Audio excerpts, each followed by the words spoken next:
too sure how often he would use half of these phrases in this book. Yeah, that's not too correct either. Like some of these scenarios, I highly doubt many people would use in everyday. Konbanwa minasan.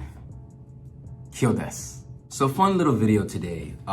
Many of you on this channel are using our channel to learn English. Seeing that some of you are actually learning English, I figured it'd be interesting to go through some books that I actually have that I got from various Japanese friends and colleagues that tried to help me learn Japanese. The only problem is that with these books, they're more centered toward Japanese people learning English, but they were just given to me as gifts, you know, just to help me learning language and just, you know, as a kind gesture, you know, during my travels from different friends and family in Japan. So today I figured I'd just go through the books and see how correct the English is, because I know Japan has a reputation for sometimes using very bad or incorrect English, especially in like advertisements and marketing and commercials and merchandise and all that good stuff. So let's see how good this English is with the books I have. So without further ado, ikimashou.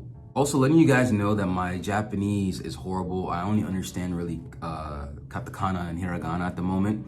So I'll only be reading like any English words I see. So just letting you guys know that. So the first book we have is called System. I don't know if you can see that. System. So let's check out this book. So already by looking at this book, I can see this is more of like a random phrase books. Like just random phrases you can say in English. And here, one of them says, believe a foolish superstition. I mean, and the illusion that Japan is safe. Or I think it just tells you about words and then you just, it gives you examples of how to use them. Can discern the difference, degrade the environment.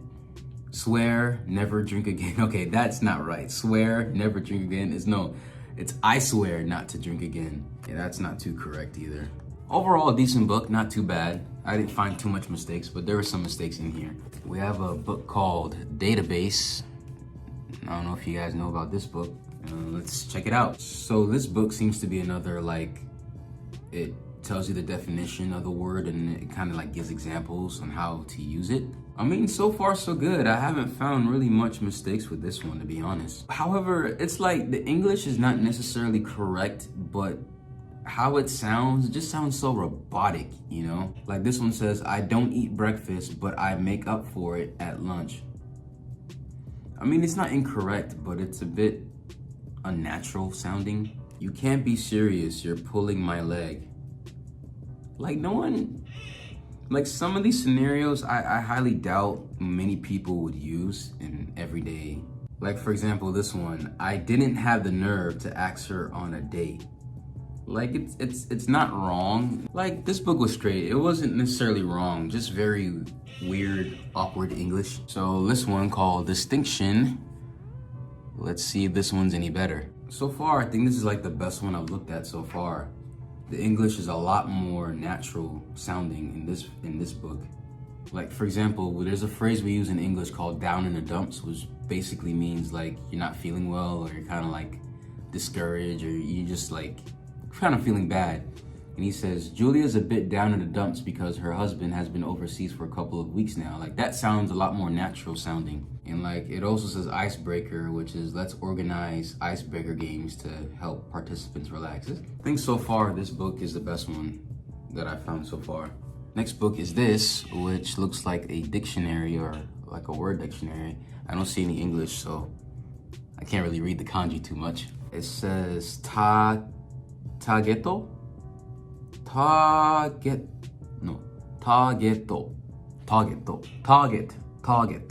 Maybe that's what it's saying. It's katakana, so it's probably target. So this book is the same, teaching you words and they give examples on how to use them. Like this one's interesting, mode. Young Japanese today are used to Western modes of thought. Like modes is not necessarily a word that we use too much. It's a high vocabulary. So I guess if you want to learn really advanced English, a lot of these books teach advanced words.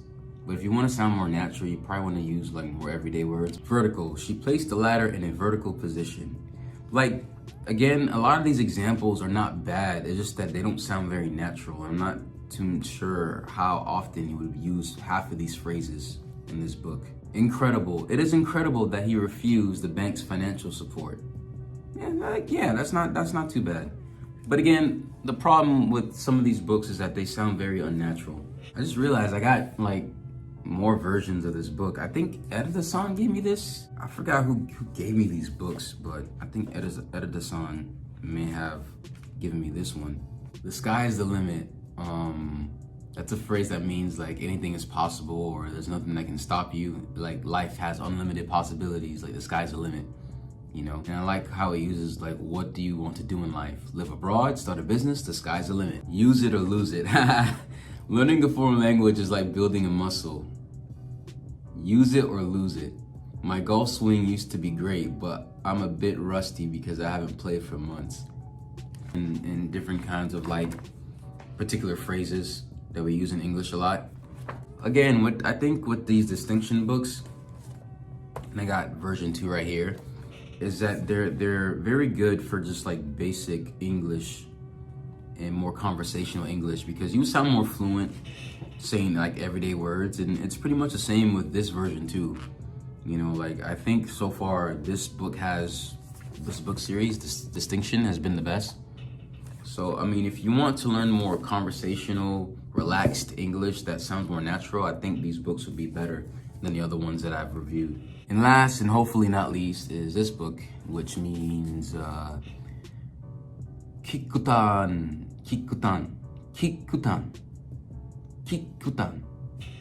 which maybe does, I wonder if it means basic, because it says basic right there.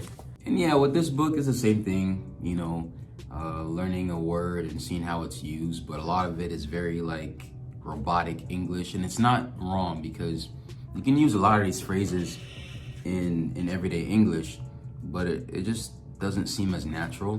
But I still don't like say these books are horrible. I think they're pretty good, you know, just to get you started.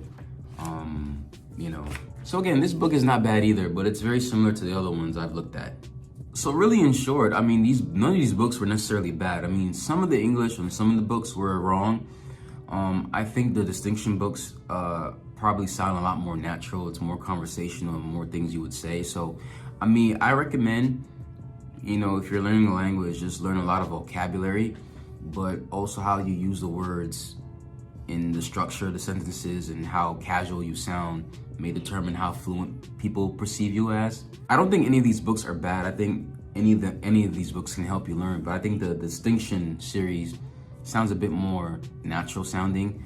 However, you know, whatever helps you most, get that book. But I mean, if you want to sound more natural, I think I recommend the distinction books. That's the books that kind of stick out to me. But every other book was pretty cool too. It's just that some of the English was a bit weird, robotic, or not really what people use every day. So if you guys found this video helpful, please smash the like button, smash the subscribe button. Also hit that bell as well to get notified whenever we post a video. Arigatou gozaimasu. Mina, 気をつけて。じゃあね。